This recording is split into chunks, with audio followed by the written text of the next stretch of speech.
Welcome, everybody, to another episode of Taking Up Space, a Michele Mayer podcast. Super excited today, coming forward with a conversation for you guys. Hope I've met you guys all in good health and prosperity and abundance. Today, I'm going to be speaking of something that has to do with something we all experience in life, right? I don't care, if you're probably in your 20s and up, you've experienced at least one of these. And so I would like to go into detail about it and give some clarity, give a perspective on it, right? Because I think a lot of us involve ourselves in these things for various reasons. There is no particular wrong reason, I don't think, outside of just, need. We involve ourselves in these scenarios out of need. And I think maybe the needs are what catch us up in the stickiness of these things. So the conversation that I'm going to have today with you is on relationships, y'all. I'm going to be speaking to love relationships. I'm not going to be giving relationship advice. I am not in any way worthy to give anybody any relationship advice. I need a class on how to I don't want to say keep a relationship going, because I haven't had a problem with keeping them going. It has just been, I need a class in taking the step to being in a relationship. That's a whole nother podcast. But, just a condensed version of that. When I was younger, I was never the girl, and I'm still not that woman. I've never been the person that felt as if I needed to be involved in a romantic relationship to be worthy. You got people that get in relationships for a bunch of different reasons. Financial reasons, they need another income coming in. And so that's one of the easiest ways to do it. Linking up with someone and you guys split the bill. Or you have people that get together with other people because they don't feel confident in being by themselves. They feel as if being single is an inadequacy, and they probably struggle with some sort of identity issue already. And so they just need that extra level of thing to show the world that I'm worthy. So I'm gonna add this to my repertoire of stuff that I've built up to project that I'm worthy. And you have other people that enter in relationships because they actually love someone. They find that person necessary. They find it, life better with having that person in it rather than not having them. And that's the type of person I am. Like if I find myself in a relationship, a love relationship, or even a friendship, I need to find value in that, or else I'm not going to have it. Everyone in my life, regardless to how few or how many, I find them valuable, or else they won't be in my life. I'm just not I'm not set up that way. So, when I was younger, I noticed, all my friends were either getting married or in beginning relationships where they would be moving in with men or moving in with men or getting apartments together and things of that nature. And I was just off on my own. I had my own place. I loved it. It was nice, in a nice area, had a good job. I've always done well for myself. And I just never felt the need to compete on that level. I just didn't find it. I found it a subtraction for me to really just link up with anybody just because I couldn't sit by myself. I've always been the kind of woman that was able to stand in her own space and to command her own space. I've not ever been outside of a child, before I knew myself, but even in my weakest, most vulnerable years, I've always been able to stand and hold my own space. So, and then in those times that I did link up and establish relationships with men because I was trying to be like everybody else, I found myself miserable with those men. Like I can remember when I first got my first apartment, I got it And it was the cutest little apartment, y'all. I lived in Leimert Park. I had the corner apartment, nice looking, newly remodeled outside and interior apartment. Upstairs, huge unit, big bay windows. And I just found it to be my sanctuary. It was my place that I could create space from the things I loved. I had a whole closet for my books.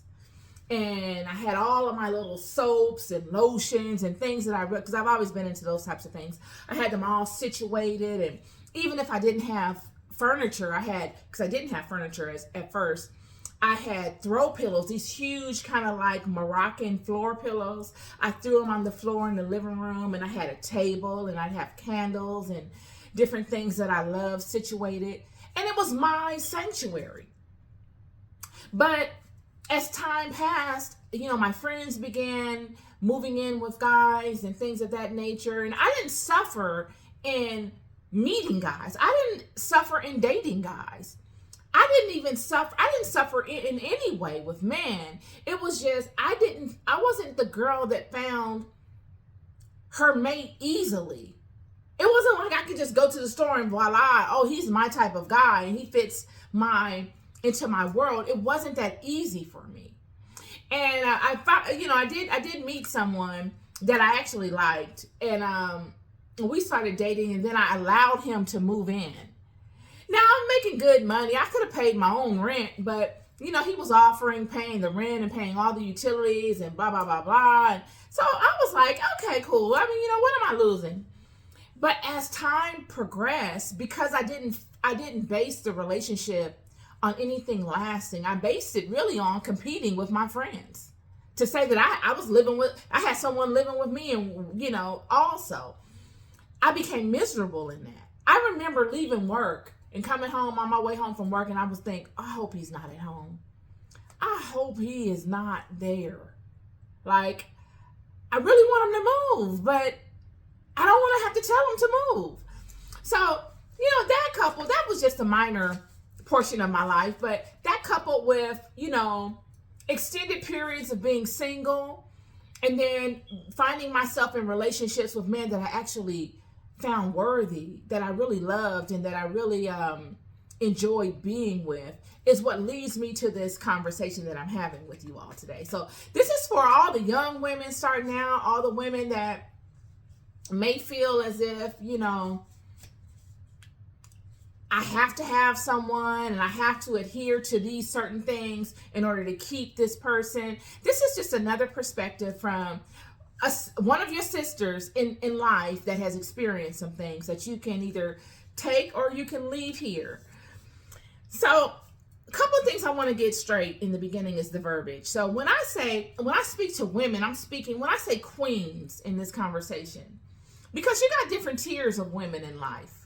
You got your beginners that really don't know themselves, your intermediates. They're coming out of that teen year to their 20s, and they're wrestling with their identity as women. They've begun working. They've either graduated from college, and now they're in their own place, and they have their own things, or they don't. They're not in their own place, and they don't have their own things. And the feelings that come with both categories. They're looking to make their presence felt in the world. They're looking to solidify romantic relationships, and they're looking to really figure out who they are. You have queens. This leads me to, the category that I'm really going to be speaking to, which I saw a video the other day of a woman speaking, and she was she nailed it. She was nailing all of it. She was speaking, I think it was to Nick Cannon and another guy on his podcast, and she was nailing everything she said I could resonate with. And I think everything she said, all women, all queens that have elevated to a certain level of maturity within themselves, that have a certain level of life experiences, in friendships, relationships, work environments, they could resonate with everything she said. So the queen, I will label them queens, but I also she labeled them high functioning women. Okay. And what I get from that is when I say queens, I mean women that have elevated themselves from that intermediary stage. They've gone through the wrestlings of identity crises and figuring out their place in the world. They've gone through all the ins and out of relationships that went wrong, all the bad decisions, all the hiccups, to get to a place of knowing themselves, actually having something tangible to offer outside of a look. You know what I mean? There's something deeper within her that she's pulling from. Whether it's all of it comes from a spiritual source, but it flowers out in different ways. It could flower out in her way of interacting with her environment. In her environment, she's looked upon as a leader. She's looked upon as someone that people would look to for direction. She's looked upon by people in her environment as someone that they respect because of her ethics, who she has embodied as a person through her actions, not by her words, but by her actions. She's bankable. You can bank on her because she has had a long history of progressive, positive activity. Even in all of her mess, she still strove for the best, and she eventually acquired it. These are the queens that I'm speaking to, or high functioning women. So now that we've established the players amongst the women, the intermediaries, and when I say intermediaries, I'm speaking to that whole batch of women that really haven't risen to that level within themselves yet, and it's okay. None of us start off as a queen, friend. You go from an intermediary to a princess to a queen. There are levels to life, and you should own that. You don't have to go tell it on the mountain, but you should own whatever stage you're in. There's no reason for you to be embarrassed at all. Because I can remember a time in my life when I knew I was an intermediary, but I also knew there was a big, tall queen inside of me, but I just didn't have what it took to let her flower out. It took more experiences for me to go through in life for her to show up. But I was embarrassed because I wanted people to think I was a queen. I wanted them to know that I was a queen like I knew I was. I just hadn't had the experiences in life to really put that crown on. So this is not a judgment place. I don't want you to think I'm judging you. It's all love. So in dealing with people, especially men, okay, I'm going to limit it to men. There's tiers to this. Okay, I've experienced tiers to dealing with men. You have financial tiers that distinguish men from other men, and you have environmental tiers. And a lot of these tiers can cross-reference themselves. So, like if you live in the inner city, the men in the inner city are broken up in tiers. No matter what level you get to in life, there's going to be tiers. So let's just stay with the fundamentals. In the inner city, or let's just say the lower economic areas, there's tiers. You have men that don't have as many financial resources as others, and you have some that have more. When you go out of the lower economical areas and you move to a suburban area, you have some in that suburban area that have more financial resources than others.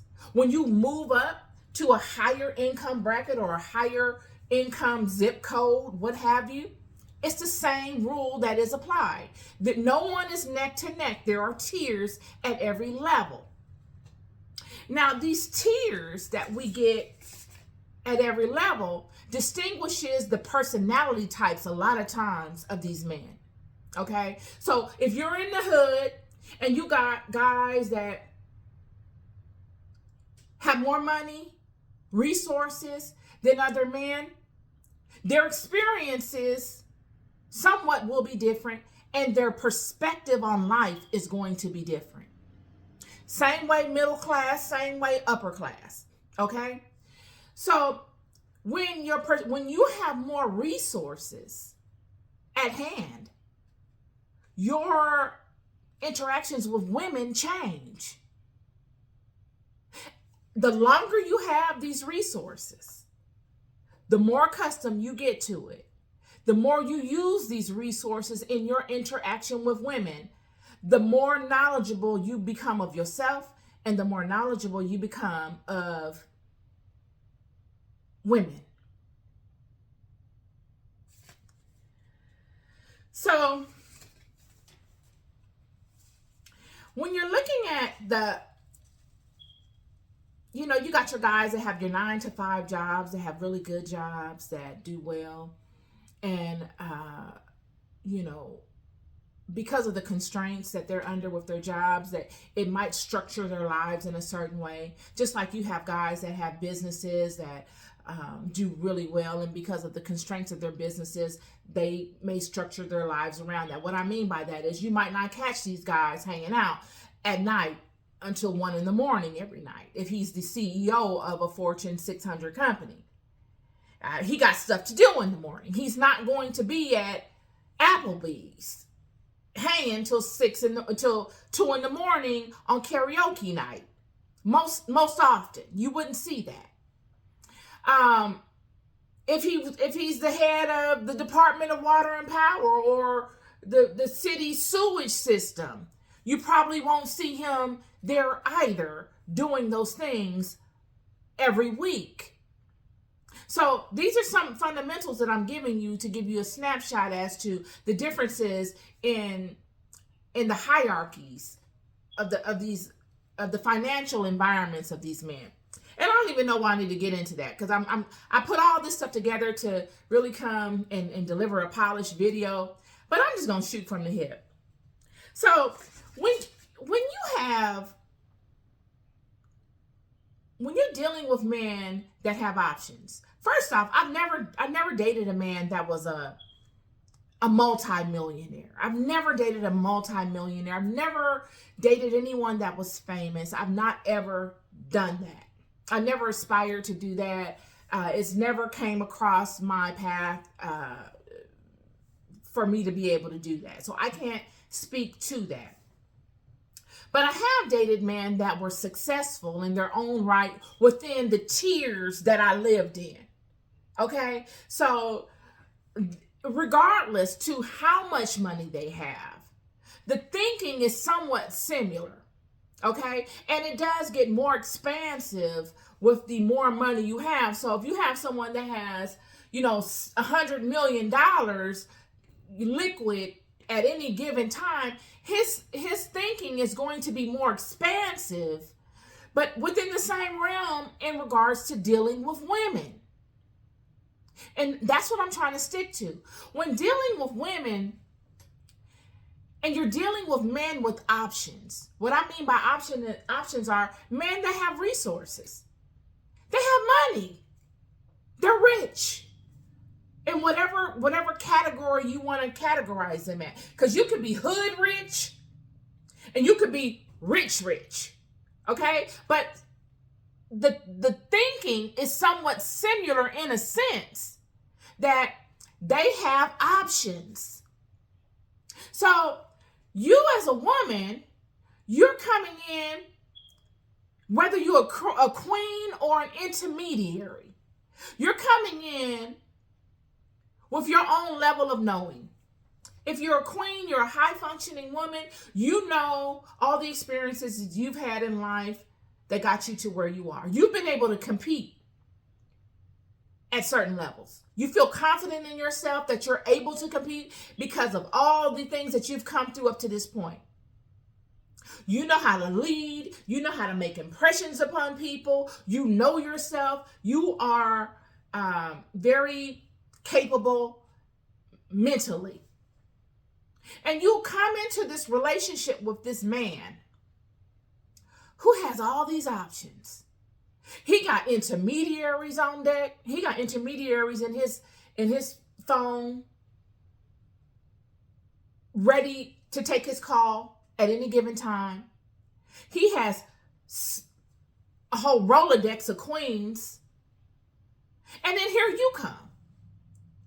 And you're trying to carve out your own particular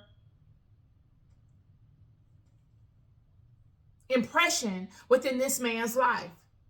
Because that's what we all do. We get in relationships and we want to carve out our own impressions to distinguish us. Why wouldn't we? I need you to see me as I see me. And I need you to see me different from what you see the rest of those people, because I don't want you batching me in with them. Who wants to be one of many in anyone's life?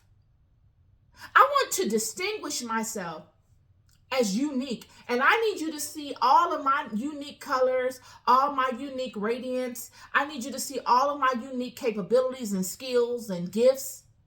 And I need for you to really care about them. I need for you to really invest in me because of them. But when I get with you, and of course you're going to make me feel necessary and unique and cared for in the beginning, because all those women you dated before me, one of the consistent characteristics that you needed to display amongst them was that trait. So now, because of all of your experiences, you use that entry level way and you manipulate it to entice me in. Just like the serpent did Eve in the garden. All this stuff is same stuff, different way. And now my barriers are down. Because when you saw me at a distance, you saw someone that was intriguing. Wonder what makes her tick. Wonder what she's like in this way, and wonder what she's like in that way. Without ever for a second looking at yourself to say, what are my intentions with her? You looked at it as another notch on your belt, or another individual that you could tinker with for a moment in time without investing anything in, without taking any risk. Because I've let you in without requiring you to. Why didn't I require you to invest in me? Why didn't I require you to commit to anything? Because I looked around your world and I saw that you entertain many that have similar qualities to me. I saw that you entertain many that have less qualities than me. And I began to look around your world, and I began to, because I'm an alchemist, all women believe they're alchemists. God has given women this gift of alchemy, y'all. It's our nature to feel as though we can change a thing. It is our nature to feel capable enough to change the world. That is just what we do. So when I got with you, I studied you. My job is to learn you. This is how we're set up. Our job is to learn, man. If you can know a thing, you can gain leverage on it. It is our job. Spiritually, that is how we are. Our job is to enter an environment and learn every single thing about it. And in learning you, I learned the type of women you like. And I began to show you through overcompensation that I can wear all of these many hats. I can do all this. What you have right here is a one-stop shop. You don't need all of those. And based off of your communications with me, you didn't want all of those anyway. Because had you communicated to me that you wanted all of those, I would have been like, I don't see how I can win. I don't see how I can find any leverage here. This might not be worth my time. But because you didn't say that vital component, I believe that I had an opportunity to really make an impact in your life. And I felt as if this would be worth my time. Excuse me. So I invested my time in it without requiring you to do the same in me. You haven't invested anything in me. Most time men don't invest anything. When you're dealing with men that really have a lot of options, a lot of times women are the ones investing a lot initially because we want to make ourselves look different. We want to prove to this man that we have everything that they need by covering all of the bases. When in reality, friends, let me tell you, all you're doing is showing him he's the prize. All you're doing is showing him I'm the prize, and this is how I can treat women. I can treat women this way and get treated like a king without investing anything into her. And we women show them that if they don't ever get to a place where they decide to invest in us, and we bring up our frustrations with that, or our desire for them to do that based upon all of our actions, based upon all that we've given, they say, I never signed up for this. We were friends, remember? Now you're changing up. I want you to continue to invest in me. I want to keep it the same as it always was because that was our agreement, remember? I wasn't ever committing to invest in you. It was always you investing in me. That's when that reality hits us. Because they say that without saying that. And then they'll break up with us, won't they? Leave us like it ain't nothing. Go find a newer model. And this is what leads me to this conversation. I have seen this over and over again, friend. I have been there and done that. Like I said, I might not have done it with no multi-millionaires. I've never dated a famous guy. I never wanted to. But nonetheless, I've experienced it. And you're standing there holding the bag. You're holding the bag of time. Wow, all that time I invested in that. You're holding the bag of money. Wow, I've invested my money in this, or I've gone in on this, and now I got to separate stuff, and I shouldn't ever have invested my money in it. You might even have a family with this person. Now you've got another life entwined into this that you're going to have to walk away from, which, you know, you have a beautiful baby. So what? But still, your image of your happily ever after is shattered because the conversations weren't clear in the beginning.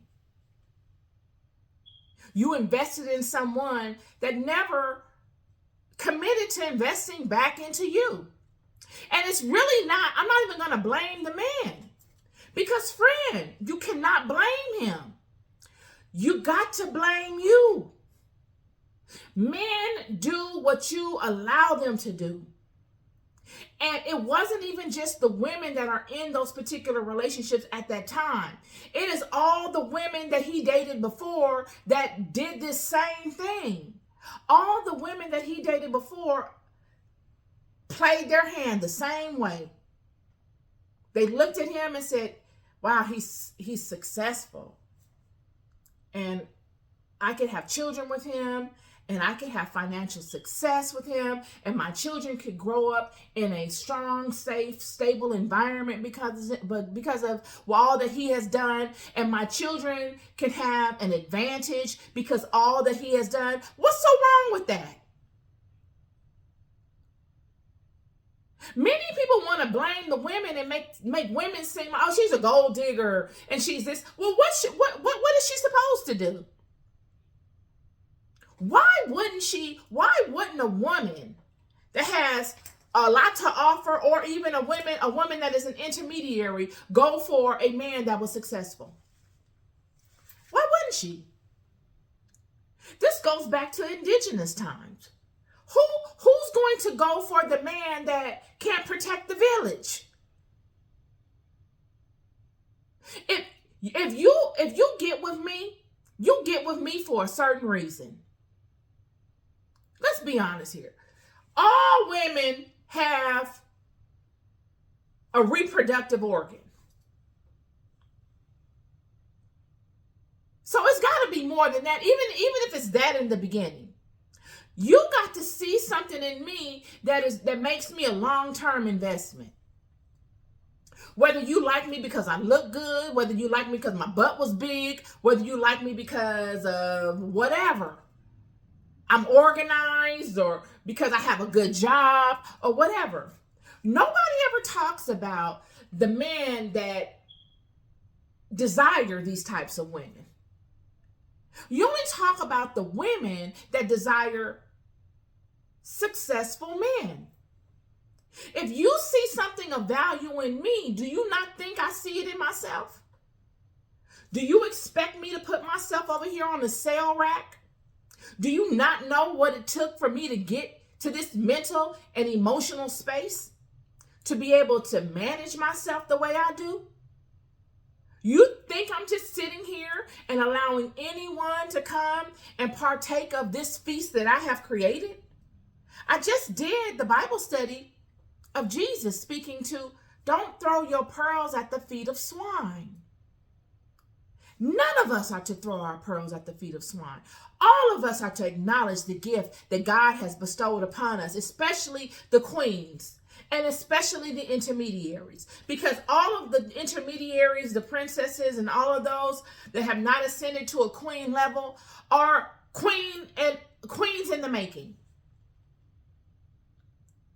They just haven't finished the training process. They're still in that training sequence. So you mean to tell me all that I've gone through from my intermediary stage all the way to this queen level should mean nothing to me? And I should just give all of my gifts to anybody? This is the propaganda that people will portray to you to pimp you out of your birthright. Your birthright as a woman is to be stable. Your birthright as a woman that procreates and brings life into the world is to be protected.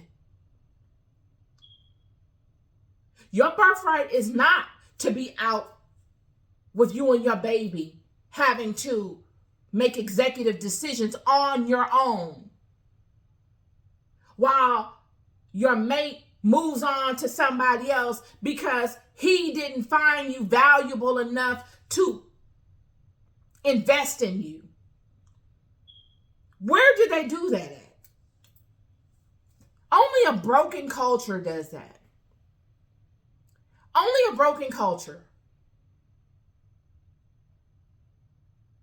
So, like I said, we all, because I see a lot of this, all of us have to hold ourselves accountable. Man, it's nothing wrong with a woman admiring you because you are successful. You didn't become successful most times. Let's just say this. Most times men don't really go through all it takes to be successful just for themselves. Just so that they can say, I'm successful. When you really look at it, psychoanalyze it. What drove you to that level of success? A lot of times, it goes back to nothing but women. It goes back to the love or the desire for love and attention of women.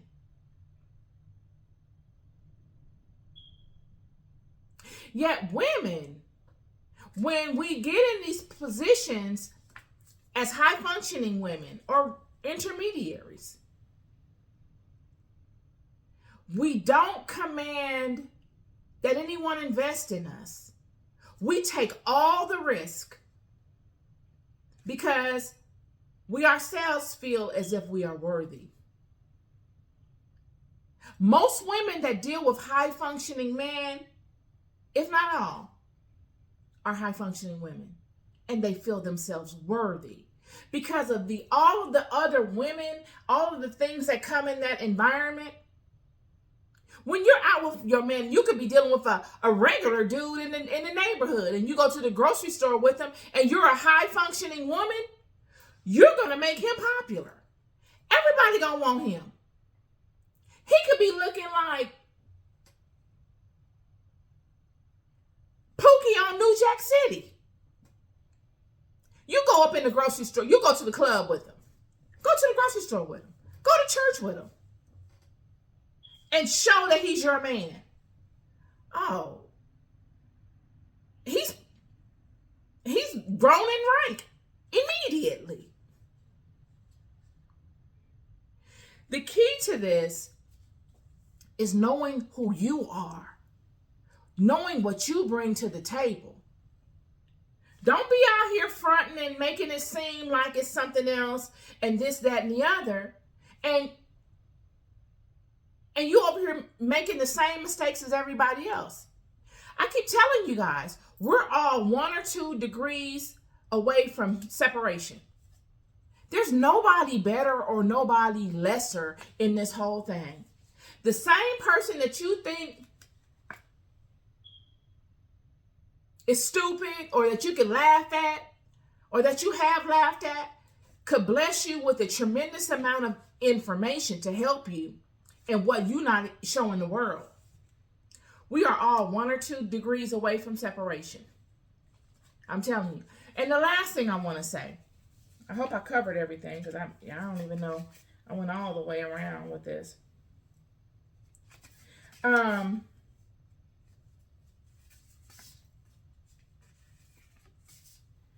You know, a lot of times, like I said, the reason why we don't say really what we really want and we appease and we pour into people is to let them know that we're really there for them. Because society has made it so that, especially Black women, that if we say, no, I require this, then we're being demanding. We're being confining. Even if the requirement is fundamental. Even if the requirement is just fundamental respect, fundamental levels of commitment, we don't say that a lot of times early in our relationships because we feel, especially with men with options, we feel that if we say that, he's going to feel like we're giving him an ultimatum, or we're confining him, or we seem like we're argumentative and it's always an argument, and he's going to leave. But I'm here to tell you, friend, from my own experiences, and now you could take it or leave it. You could think you're better than me and that I don't have any experiences and that you look better than me and you got this and that better than me and all this kind of stuff. So my experiences could never be your experiences or similar.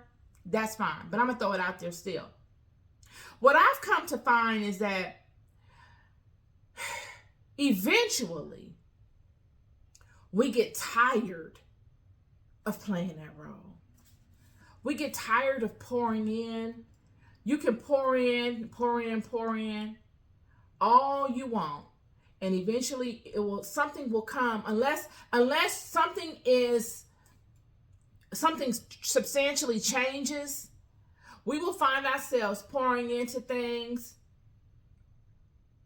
and then facing the same end result regardless. We just spent a lot of time. We just wasted a lot of time that we could have, begun to do something different within. That's just been my experience. Now, I don't know what your experiences are, and I will never speak to that, but I'm just saying, a lot of times we end up pouring a lot of energy and a lot of effort into things that are real fundamental. It's like a game. You know what I mean? We just pour ourselves into them, hoping that it'll change. We become accustomed with the rhythm of things, and we make amends with things and come to terms with them, and we stand in them until something substantial comes along and happens, and then we're like, okay, and we end up going in another direction regardless. Or something could happen where that person then